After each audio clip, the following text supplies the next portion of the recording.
Salah satu fungsi DPRD adalah fungsi legislasi, yakni membuat peraturan daerah bersama dengan pejabat daerah terkait ini. Dan apakah fungsi ini sudah berjalan baik hingga menghasilkan regulasi yang pro rakyat? Lalu bagaimana posisi DPRD sekarang dalam bekerja sama dengan pemerintah daerah?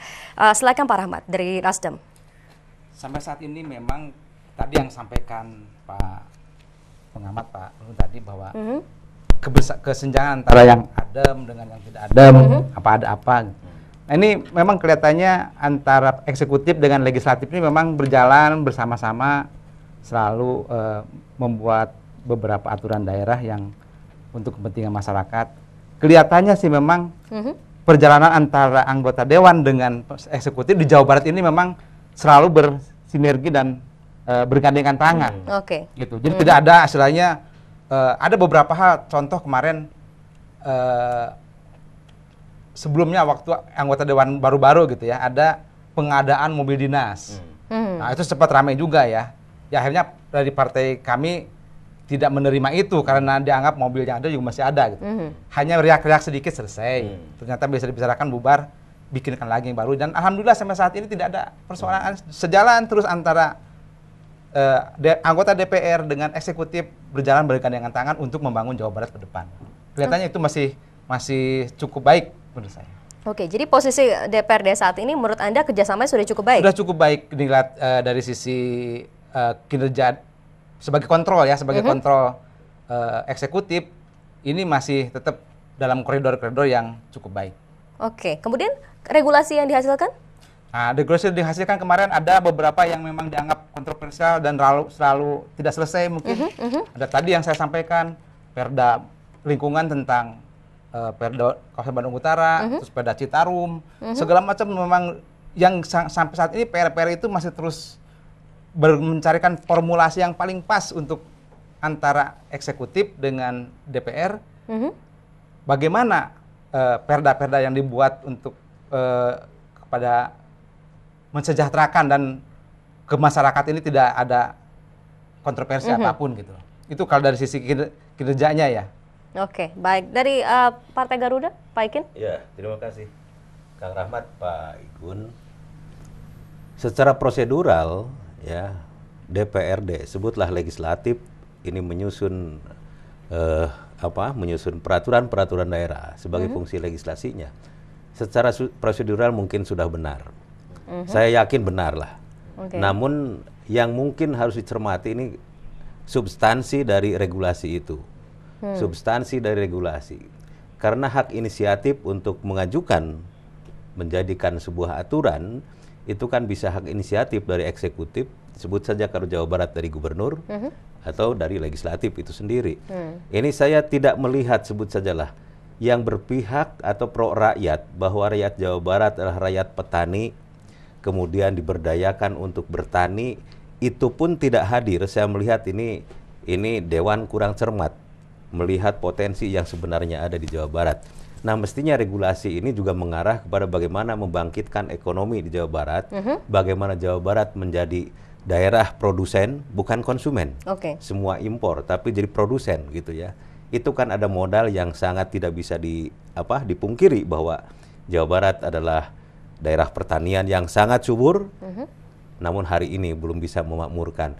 Contoh saja, ada nggak sebuah peraturan daerah yang berbicara ekonomi pertanian, kemudian berbicara bagaimana nih sawah-sawah, ladang-ladang ini tidak habis dengan perumahan.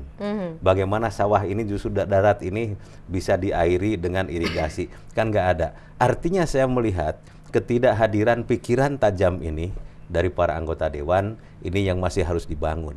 Kalau prosedurnya bagaimana tata cara membuat peraturan daerah, saya yakin itu benar diajukan oleh eksekutif maupun oleh legislatif. Hanya substansi dari peraturan itu yang mesti dicermati oleh masyarakat Jawa Barat. Lalu bagaimana kerjasamanya antara DPRD dan pemerintah daerah? Menurut Pak Ikin sudah idealkah selama ini? Saya rasa itu kerjasama sudah bagus karena itu termasuk pada ranah prosedural lah. Kerjasama, bahkan undang-undang sekarang mengharuskan kan. Undang-undang sejak dari undang-undang tentang MD3-nya diposisikan bahwa DPRD adalah sebagai unsur pemerintah daerah.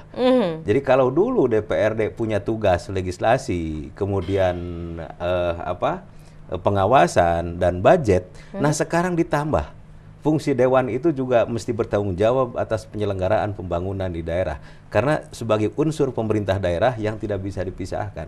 Sebutlah kerjasama secara prosedural, ya, bisa disinergiskan. Tapi kan bekerja sama itu bukan hanya abring-abringan saja kan. Kemudian yang dikerjasamakan, substansi yang dikerjasamakan juga harus jelas gitu. Artinya saya terima kasih hari ini sudah berjalan, sebut sajalah. Tapi besok lusa harus dipertajam lagi tuh. Pertajam sensitivitas anggota dewan terhadap perasaan-perasaan masyarakat. Baik. Pak Wawan Gunawan, seperti apa tanggapan Anda? Tahun yang lalu Pak Cahyo, Mendagri bilang lebih dari 3.000 perda yang bertentangan dengan undang-undang. 3.000? Lebih dari 3.000. Lebih dari 3.000. Apa maksudnya itu? Kan kalau anggota legislatif tidak tahu sih keterlaluan. Pasti mereka tahu bahwa setiap perda tidak boleh bertentangan dengan undang-undang yang ada di atasnya. Kenyataannya lolos, kenyataannya disahkan. Ini apa artinya? Sensitivitas tadi, prosedural tadi. Karena demokrasi prosedural, resikonya begini, semuanya ngomongnya tentang prosedur. Nggak, kita kan belum menganut demokrasi esensial, Pak Ikin. Masih demokrasi prosedural. Yang penting prosedurnya ditempuh, diajukan, dirapatkan, disahkan, jadi perda. Udah beres. Perkara isinya seperti apa, bertentangan dengan undang-undang atau tidak, belakangan. Mungkin mereka mikir kalau bertentangan, ada cabut lagi lah, bikin lagi aja lah. Ada anggaran juga untuk bikin berikutnya. Kan begitu akhirnya. Jadi problem demokrasi prosedural seperti Kang Ikin bilang tadi. Koordinasi sebatas abring-abringan, sebatas bikin MOU. MOU-nya sudah ada, bodoh teuing kumaha engke. Kalau di Jabar seperti itu yang terjadi? Ada beberapa, ada yang tidak. Kebanyakan smooth di Jawa Barat. Tapi tidak semuanya. Yang jelas tadi begini. Bagaimana menyelamatkan lahan sawah? Bagaimana menyelamatkan peternak? Kalau nggak disupport sama pemerintah, semuanya akan lari ke kota orang. Daripada jadi tukang angon, mendingan jadi buruh di pabrik, kan begitu. Nah, kalau tidak disupport oleh pemerintah agar mereka tetap di kampung dan memberdayakan kampungnya, ya repot. Gitu. Apalagi sekarang desa jadi perebutan. Kementerian Desa sama Kementerian Dalam Negeri gitu loh. Karena itu masih belum jelas ada di mana tuh wilayahnya. Baik. Kemudian tadi posisi DPRD sekarang dengan bekerja sama dengan pemerintah daerahnya seperti apa? Ya bagus lah. Seorang legislator itu kan tugasnya mengartikulasikan dan mengagregasikan aspirasi masyarakat, ditampung dan diperjuangkan begitu loh. Sudah cukup baik hubungannya? Dari tahun berapa sampai tahun berapa nih? 2014 sampai 2018. Sampai hari ini masih baik.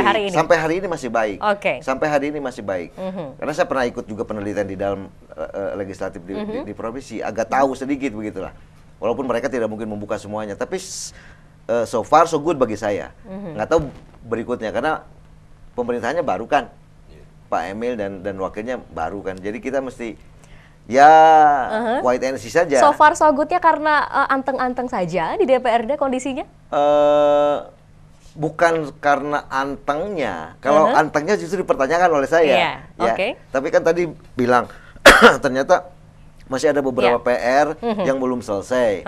Dan itu kan diakui. Kan nggak tahu kalau ke publik, kalau di sini kan diakui itu ya ada beberapa PR yang belum selesai kan. Itu kan dinamika sebetulnya. Dan tidak semua orang tahu bahwa itu masih jadi PR loh. Dikiranya smooth-smooth saja kan, tidak juga sebetulnya. Baik Pak Wawan. Dan sudahkah upaya anti korupsi itu terlihat dari para anggota DPRD saat ini? Tetaplah bersama kami, saatnya rakyat memilih akan segera kembali.